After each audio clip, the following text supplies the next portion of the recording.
I don't think this kind of things is necessary anymore. Yeah. I think people had already demonstrated, they made their point known, and I don't think it should continue beyond this point. Now we will be stupid. Okay. Yeah.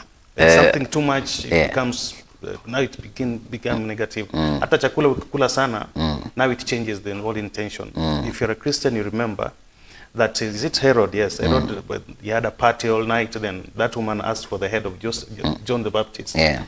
And he honored the request, because alisha shiba, chakula ikiwa mingi pia sio mzuri, but it's good for health. Yeah. But when it is too much, the English people say something that is too, something ikiwa too much is now not good. I think as a country, we should now make a pause and now see how we can move forward. And of course, we'll watch our language. We are not going to use terms that are unethical, because we are a broadcaster. We are expected to uphold ethical language. So you've thrown me off of the rails for a minute there. You say that the roads are barricaded, but we saw CS Ruku yesterday say that today isn't a public holiday, but then when you woke up to go do your usuals as per the usual, then you find roads that would lead to your work barricaded. Where is the miscommunication? Because you would expect, if okay, the government said yesterday, okay, we do not expect to see anybody on the road, and I wake up to come to work and I find the road blocked, then I'm to be blamed. But then you have a CS who came out and said tomorrow is not a public holiday, Kenyans should be expected to go about their life as usual. But then you find what you find on the roads. Where is the mismatch? I don't think he miscommunicated. Remember, public holiday covers the whole geography of our country. Yeah. But this is just Nairobi, which has been tied down. But this isn't Nairobi. We have over 15,000 young people who are stranded at the coast. But what were they going to do there? No. It's Kenya. Kenya is a free land. People move. Kenya is a free land, and you don't know where he slept. Probably I was in Western Kenya. Probably I was in Central Kenya, or I was in Northern Kenya. Nobody should ask me, or nobody should lock me anywhere. Kenya ni uhuru. Big number at a go also. Anyway, because I've seen also long distance buses have been parked at Kabete. Yeah. I mean, I'm a fan to distance traveling. Yeah. So I understand the kind of frustration that's going to be there the whole day, unless somebody just find a way to connect all through. Yeah. But I also pity passengers with children, because you travel the whole night, the fatigue. Yeah. It's going to be a difficult day for everyone who was traveling, including those young people who went to Lamu. I think it's somewhere. Yeah. Not Lamu, Malindi. It's going to be a long day for them. Yeah. But they still have the alternative. They will use their private cars that come, their public transport. Things are moving. Yeah. Nearly getting into Nairobi is going to be the most difficult part. But the country is not on holiday, because other counties' business is as usual. Yeah. There is business going on in Kakamega. I mean, people are living their lives in Kisumu, all over the place, Garissa, Northeastern, Lodwar. There's no problem. Well, you see, there isn't a single problem in those counties. But then we look at Nairobi as the emulator. Basically, the capital city sets the tone of the whole country. Yeah. And if the tone in the city is like this, then nobody is at peace, knowing that to some extent the capital city is on lockdown. The economic difficulty that people are under, I don't think there is a person who owns an hardware in Kakamega who is going to close his hardware because there is tension in Nairobi. Why are you so fixated outside Nairobi? Because I believe that you yourself, has been hard for you to get here. Because in Nairobi, we are just 3 million out of 55. We are so over 50 million out there. Statistics show you that Nairobi, people who come in and out of Nairobi is upwards of 7 million Kenyans. True. So if a capital city is cordoned off, you cannot tell me that everything is going to run as usual in the country. I still hold the view that Trans Nzoia County, for example, the staff for the county will just report to work. Life will go on with them. The same to Marsabit, to Lodwar. And you've made your point. continue. You've made your point. I want us to talk about the issue that is happening in the city. Is it important for what is happening in the city to be happening? Yesterday we have a CS that communicated today isn't a public holiday, but people are not able to go to work today. I could understand him from the point of his position, because there was already a declaration of a holiday somehow online, and there were all those sorts of mobilization around it. It was only good for him to come and clarify, so that even though Nairobi is going to be on a lockdown, but other parts of the country, the mood is not spread. So basically what we should say that Nairobi today is a public holiday, but other parts of the country, it's not a public holiday. Correctly, me, that's what I think. Because I don't think the things that it's Nairobi, but the turnover that you've talked about, the 7 million, it's a big number. People get in and out all the time. It's going to be a big number. It's not good for our economy, all these things, if they continue like this. So there is a news item. I don't know if the producer has the clip.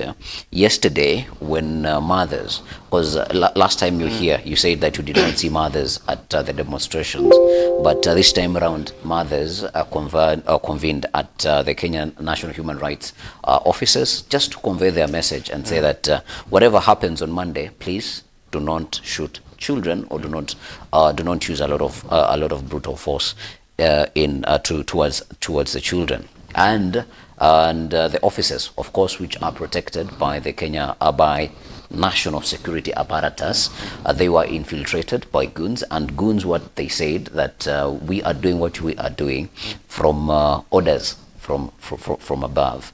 And you say today people are going to come from informal settlements. Those are your words. I'm reverberating your words. Then those who disrupted the meeting yesterday, where were they coming from, and was it really necessary? Has it become even illegal to air your views out there in this country? I'm not so privy to the whole ecosystem of what was happening yesterday. Yeah, I'm telling you. I know what I saw what happened, but I don't know the politics around it until it got to that point. Okay, but it was, if assuming that the women who came out, okay, they were mothers. Yes. Because I cannot say you cannot they were assume. Mothers. No, I cannot also assume. You cannot assume because you saw. Yes. They were women. Yeah. And they were women who said that they are mothers, and consistently they have been showing in the media that we are the mothers of the children who were killed on the 25th of June 2024. I agree with you. There I know familiar faces that I saw there. They are in civil society. Some of them are just... some of them are in civil society. They are in civil society. Yes. They are doing what they are supposed to do as civil society, the CSOs, advocating for all manner of things. Yes. So I cannot also conclude that it was a genuine out of, the inside out push. So what then you are saying, what then you are saying is that because civil society was there, then it is all right for the goons to do what they did. No, that's and your now word. we are putting that's your word. These are my words, but yes. I'm drawing my words based off of what you are saying. You got me wrong. I said the faces that I saw there, I know some of them. I was in civil society. Yes. I've been in civil society all the way from university until I left it. Then again, went into politics. Yes. That's why I'm saying I don't know the politics that was at play at that time. Right? You could find there are always a lot of things going on in these press conferences. When you do the entire mobilization, then what do you want to talk about? Who is behind it? Because we don't know who was behind it. Who was going to pay the press guys there? Who was going to hire the place? I mean, we cannot assume that everything there was genuine, black and white. There could be some gray area also. Gray areas. And those gray areas are what attracts this kind of gray areas, positions. Such as? Gray areas could come that because I don't think a goon should go and attack women that they want to bring release a press conference. No, not justifying. Just get the flow. I don't think there is anybody in his right mind going to disrupt a press conference by women, asking that the police should not be able to attack or kill children. There could be There could have been maybe, for example, if one of them wanted to vie for a seat there, and an opponent has heard that, okay, they want to take their override the whole thing to their own selfish interests, with political whatever. It is natural in politics that such thing could happen. But in my position, what I hold is that the disrupting press conference, regardless of which politics at play, is not a right thing to do. It's a bad picture for our country, and that is not how we are supposed to live. We are supposed to give everybody all the rights that they enjoy from the Constitution, association, free speech, and all those kind of things. And therefore, what the goons did was not right. It was not right, and it's such things should not be happening. All right. They should not be happening. And my producer tells me that the clip is available. So let's watch this clip, and then we're gonna be back.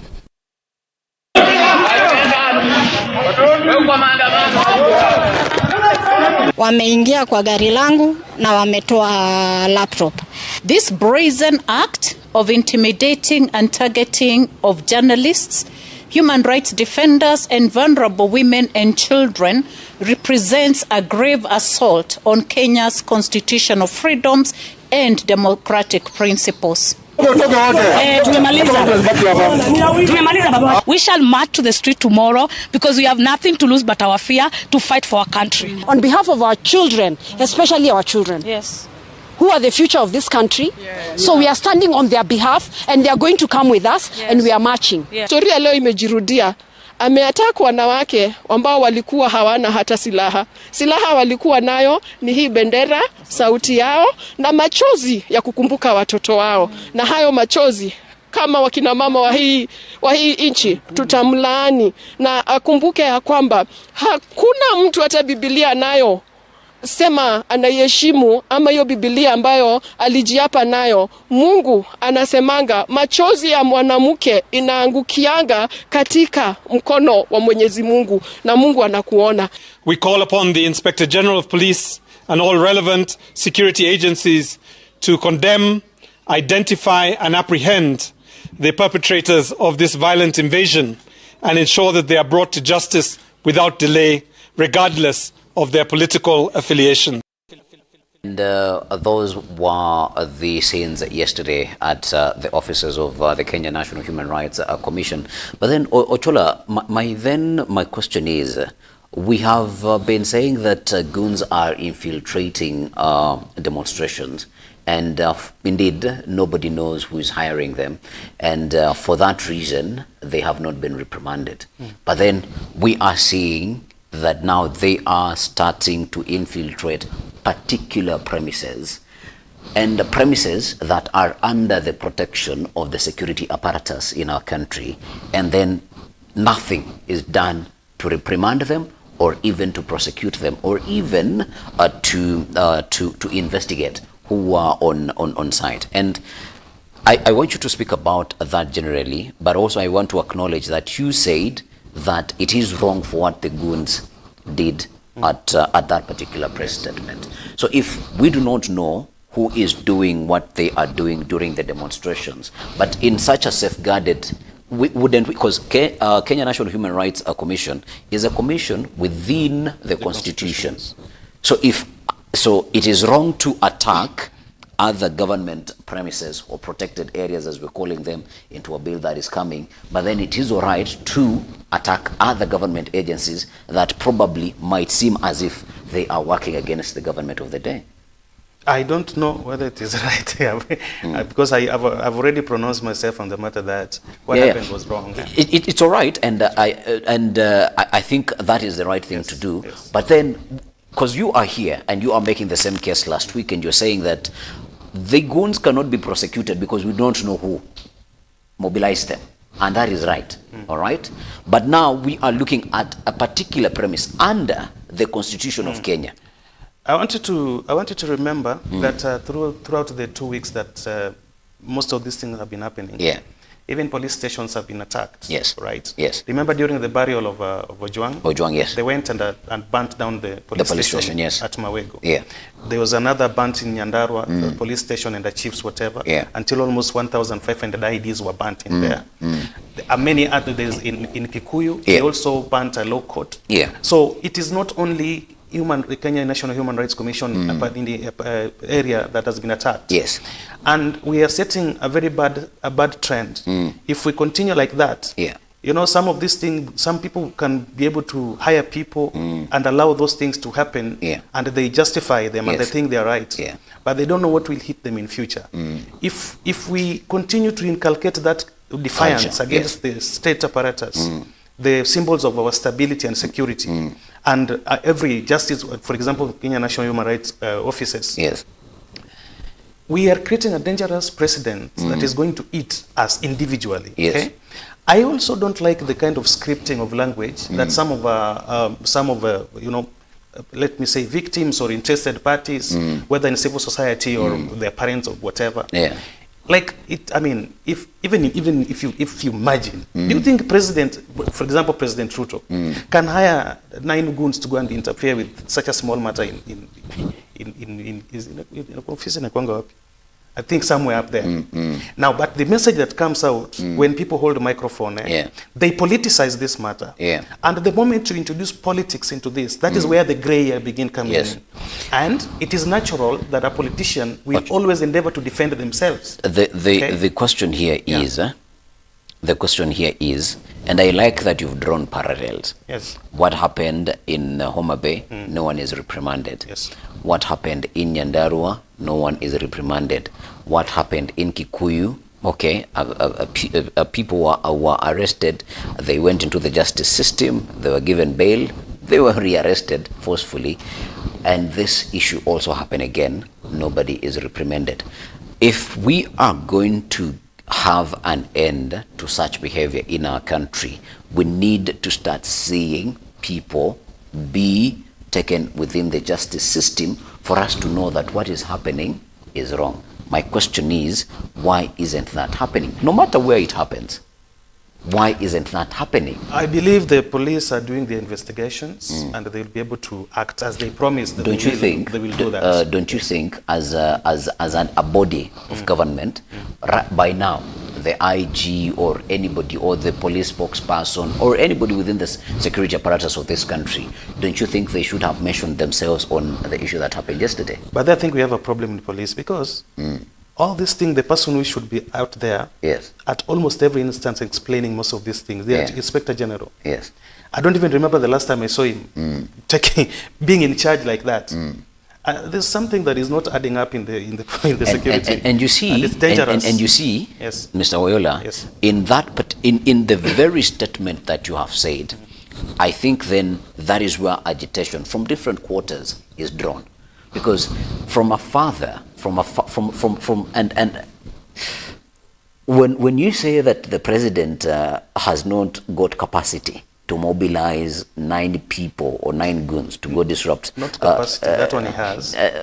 Okay, good. You are even confirming that he has capacity, but he has capacity, but not the interest. When you say that the president does not have interest in mobilizing 9 people to go disrupt any other press conference, I agree with you to some degree that might be a very minute issue for him to even participate in. But I will draw you to an example of a family.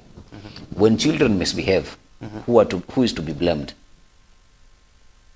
Both the child and the parents. The child necessarily might not be to be blamed.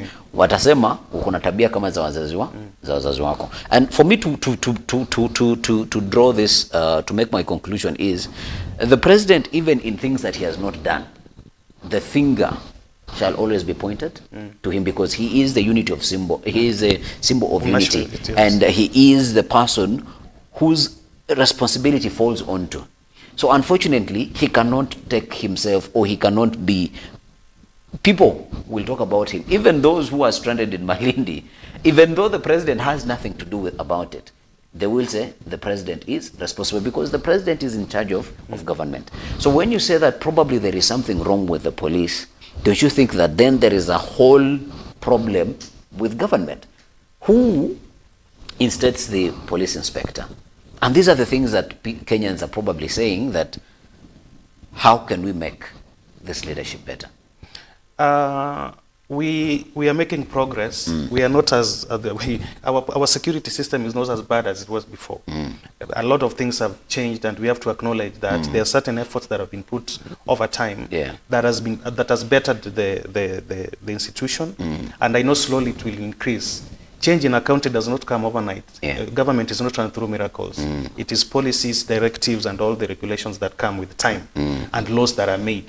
So even though there could be isolated cases, but we cannot take it that that's the entire picture of our police. It's not that is how it is. Remember, the Constitution, when they were making it, they made sure that the police is supposed to be independent. Kitambo, the president used to be called the commander-in-chief of Kenya armed forces, when police force was under still the minister in the office of the president. But when they made the 2010 constitution, police was made independent, and there is National Police Service, which is the employer, which is supposed to reprimand the police station that was near the incident and commission them to do investigation and give it to the authorities that are in that line to act on it. We also have IPOA that watches all, which is a civilian part of oversight of the police. So we have the systems there already. We just need them to act. That is what we need. The president does not give up. There's no command structure in the presidency where the police service, the president issues orders to the police service. There is no structure, there's no command structure. All command are from the Inspector General of Police, ikikuja chini.